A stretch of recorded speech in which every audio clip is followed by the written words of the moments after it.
Assalamualaikum warahmatullahi wabarakatuh. Om Swastiastu, Namo Buddhaya, salam kebajikan, Shalom.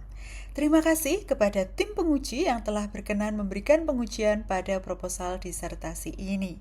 Pada kesempatan kali ini, saya Nungki Pradita dengan tim promotor Bapak Profesor Eduardus Tandelilin MBA PhD dan Bapak Powostiono SEMCom PhD akan mempresentasikan proposal disertasi saya dengan judul Dinamika Ketidakpastian Kebijakan Ekonomi dan Friksi Keagenan, Analisis Panel Terhadap Kepemilikan Kas dan Investasi.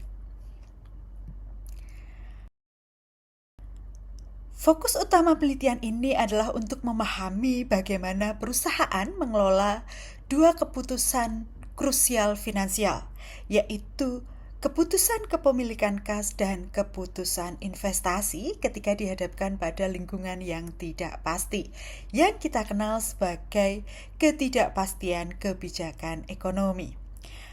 Penelitian ini dilatar belakangi oleh sebuah fenomena yang semakin dominan di era globalisasi, yaitu ketidakpastian kebijakan ekonomi atau economic policy uncertainty yang telah menjadi fenomena yang sangat berpengaruh baik secara mikro maupun makro.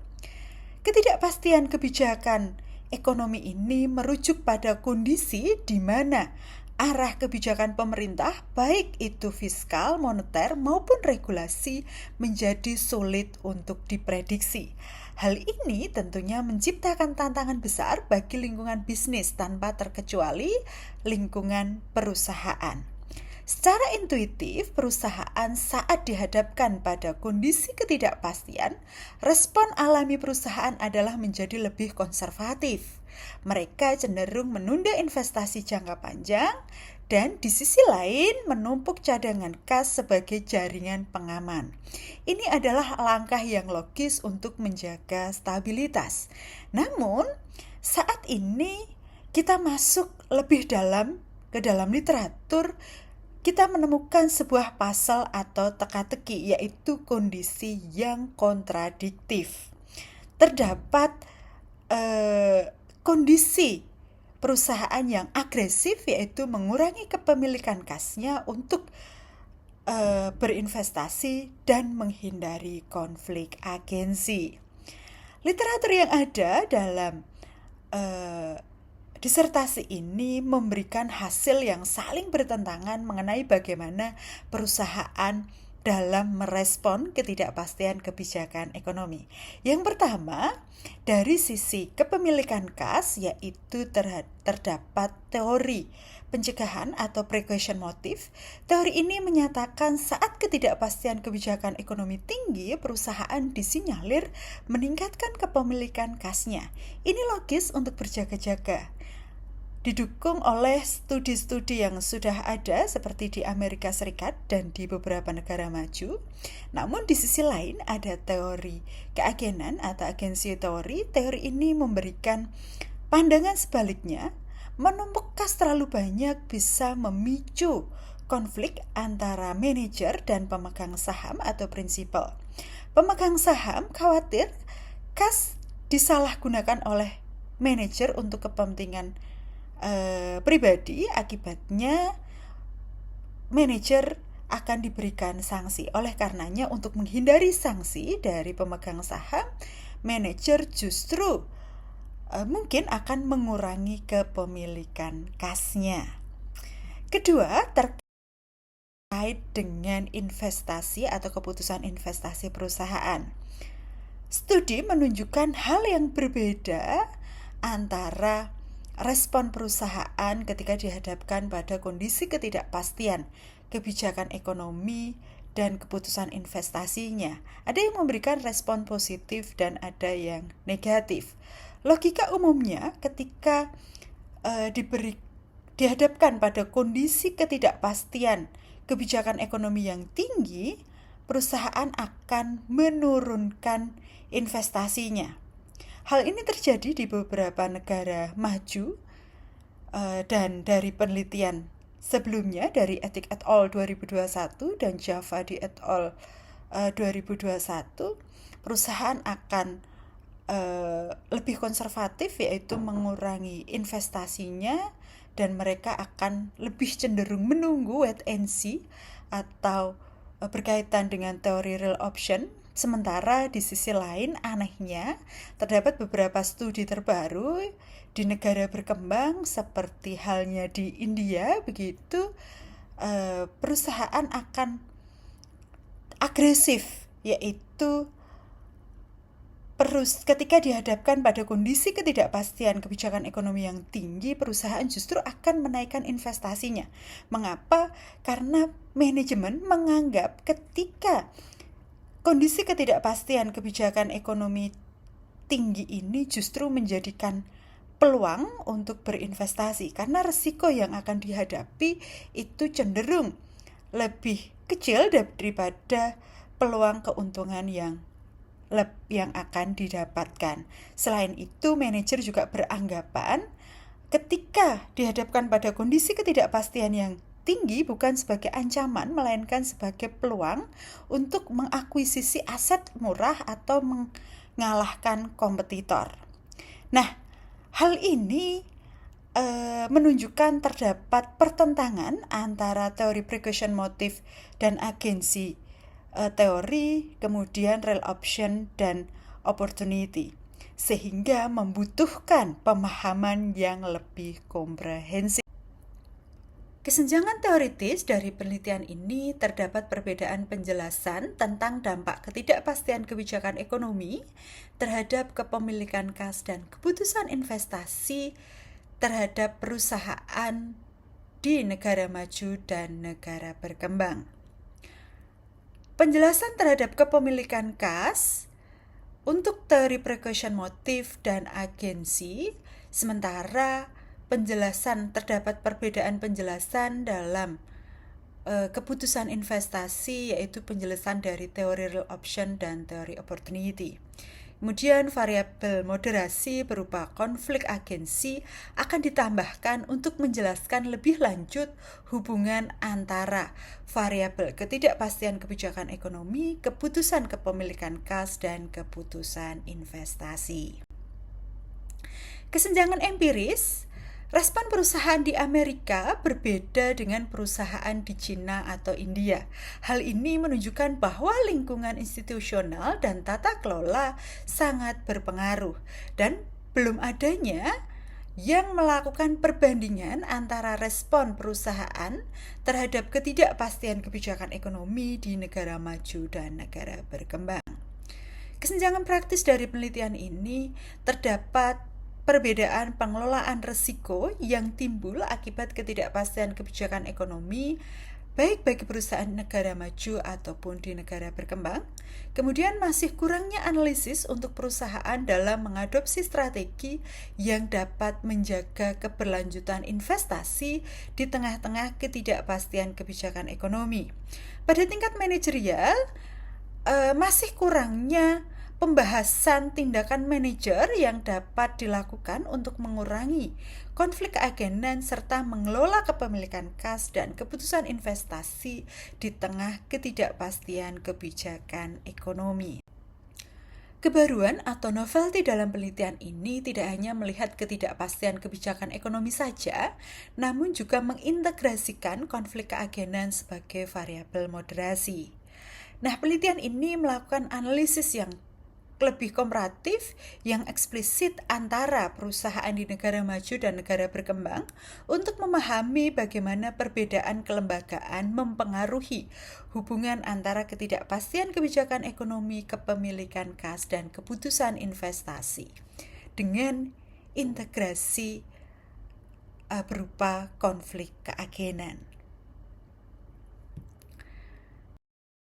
Nah, rumusan masalah dari penelitian ini yaitu terdapat kebutuhan untuk mengeksplorasi pengaruh ketidakpastian kebijakan ekonomi terhadap kepemilikan kas dan investasi, namun terdapat kesenjangan baik teoritis, empiris, metodologis, dan kontekstual dari penelitian sebelumnya. Maka dengan memasukkan variabel moderasi berupa konflik keagenan dan memberikan perbedaan di konteks negara dengan menggunakan sampel di negara maju dan negara berkembang diharapkan mampu memberikan penjelasan yang lebih komprehensif antara hubungan ketidakpastian kebijakan ekonomi, kepemilikan kas, dan investasi serta konflik keagenan baik untuk negara maju dan negara berkembang. Sehingga terdapat 4 pertanyaan penelitian yang diajukan dari penelitian ini. Yang pertama yaitu apakah terdapat perbedaan pengaruh ketidakpastian kebijakan ekonomi terhadap kepemilikan kas antara negara maju dan negara berkembang. Yang kedua, apakah terdapat perbedaan pengaruh ketidakpastian kebijakan ekonomi terhadap investasi antara negara maju dan negara berkembang? Yang ketiga, apakah konflik agenan memoderasi pengaruh ketidakpastian kebijakan ekonomi terhadap kepemilikan kas di negara maju dan negara berkembang? Selanjutnya, yang keempat, apakah konflik keagenan memoderasi pengaruh ketidakpastian kebijakan ekonomi terhadap investasi di negara maju dan di negara berkembang?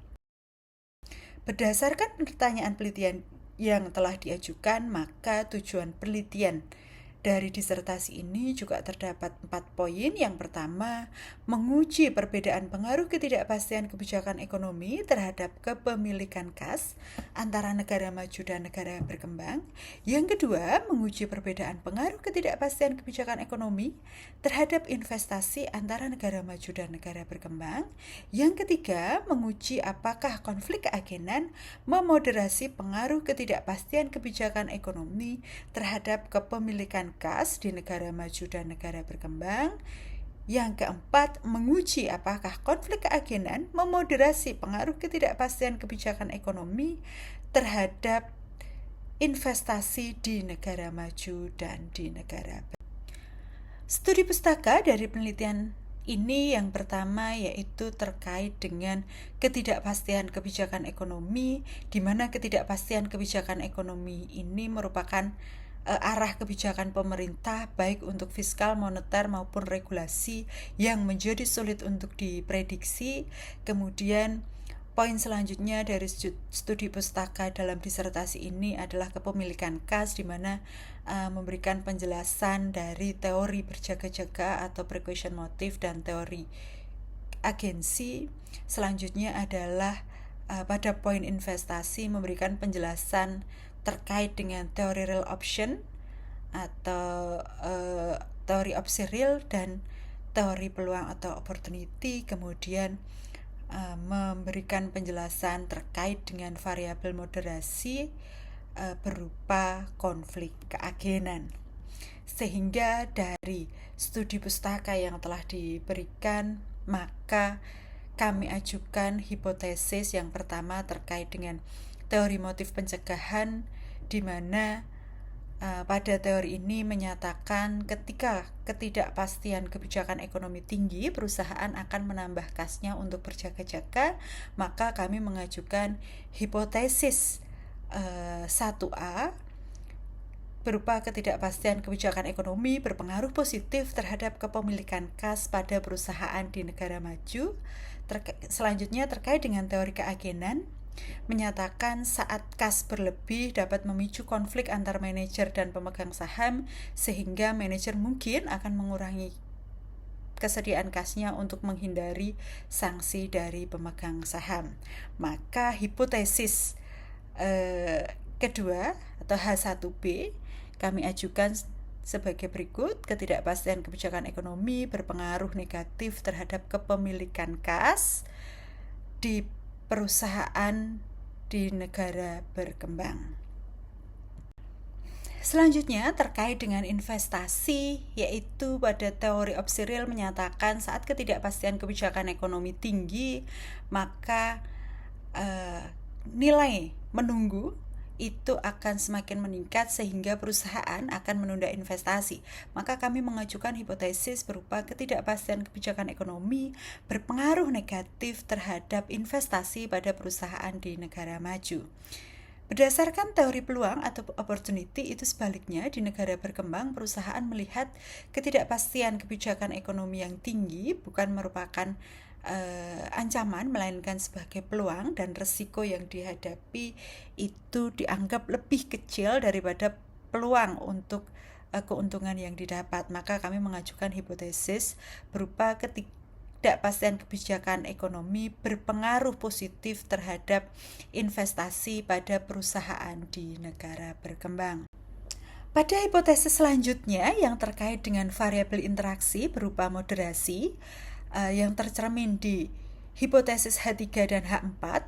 Yang pertama yaitu terkait dengan di negara maju terkait dengan konflik keagenan, di mana konflik keagenan di negara maju memperlemah hubungan ketidakpastian kebijakan ekonomi terhadap kepemilikan kas dan investasi yang tercermin pada hipotesis H3A dan H4A, karena tata kelola yang kuat berfungsi sebagai rem efektif untuk membatasi perilaku manajer.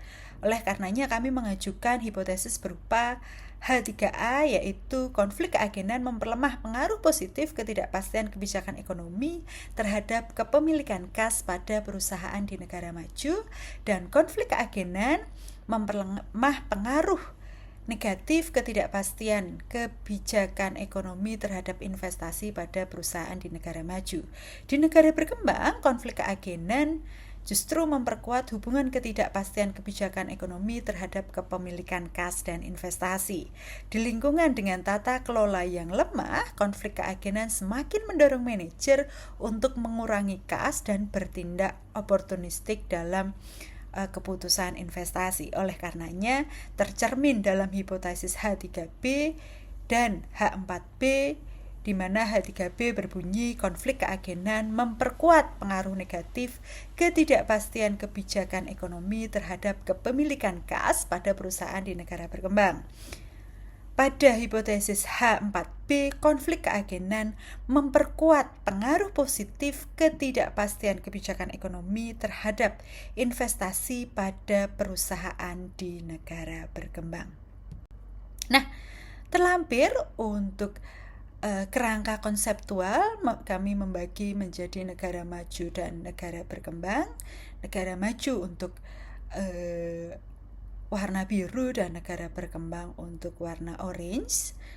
Nah, selanjutnya dari penelitian ini terdapat metode penelitian yang pertama terkait dengan data dan sampel, penelitian kuantitatif dengan data sekunder yang kami peroleh dari laporan keuangan dari Refinitiv Icon.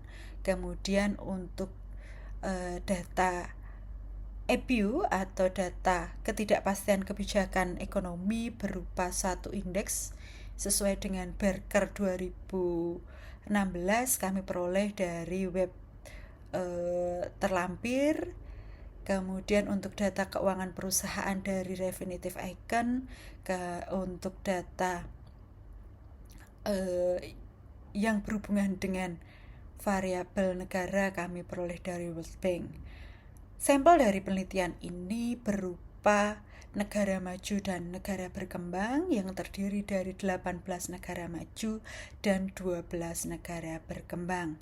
18 negara maju berupa Amerika, Australia, Belgia, Kanada, Denmark, Prancis, Jerman, Greece, Irland, Italia, Jepang, Korea Selatan, Nederland, New Zealand, Singapura, Spanyol, Swedia, dan UK. Sementara untuk negara berkembang ada Chili, Kroasia, Hong Kong, India, Nigeria, Pakistan, Brasil, Cina, Kolombia, Meksiko, Rusia, dan Turki.